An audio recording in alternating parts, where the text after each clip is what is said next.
Tonight, right before we light the Shabbat candles, we will be lighting also the 6th candle of Chanukah.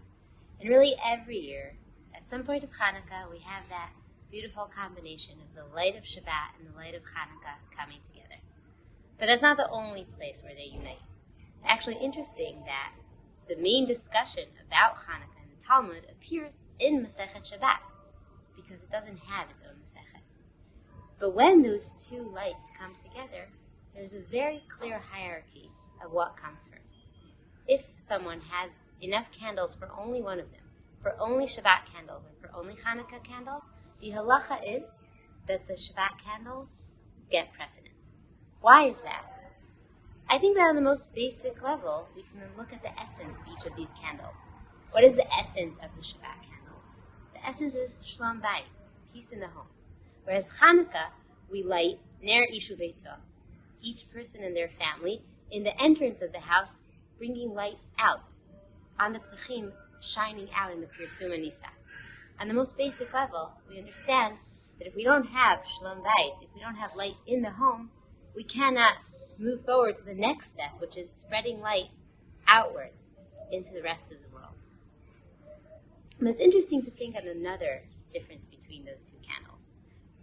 What is the essence of the mitzvah in each one? What is the essence of the candlelight in Shabbat, and what is the essence of the candlelight in Chanukah?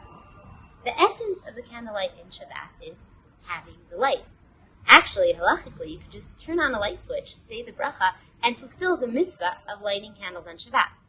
On Chanukah, on the other hand, we have the halachic discussion of hanacha osa mitzvah or hadlaka osa mitzvah.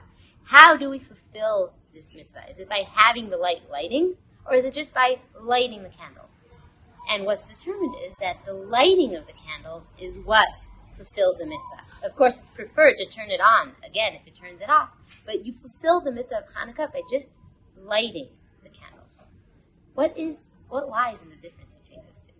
Meah Shiloach frames this beautifully when he comes and says, often in life, we have a tendency to look at the outcome. How is it perceived by everyone outside? How is it looked upon? What is the tachlis? What do we have left? And that's a very important thing because we want to know what we bring to the world. But at the same time, it can kind of deter us from really bringing ourselves to the kavana, to the essence of doing it. Where am I when I'm doing the action? Because I'm just thinking about how it looks.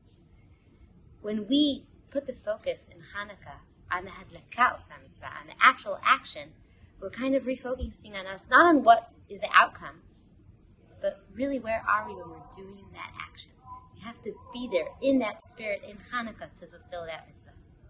Now when Shabbat and Chanukah come together, we really have those two essences coming together. On the one hand, we're required in the mitzvah of lighting the candle of Chanukah to be there in that moment, to really be in the intention when lighting. On the other hand, we have the framework of Shabbat. The one who comes and says, we need the light to remain. We need it to be strong, to light our Shabbat, to light our way.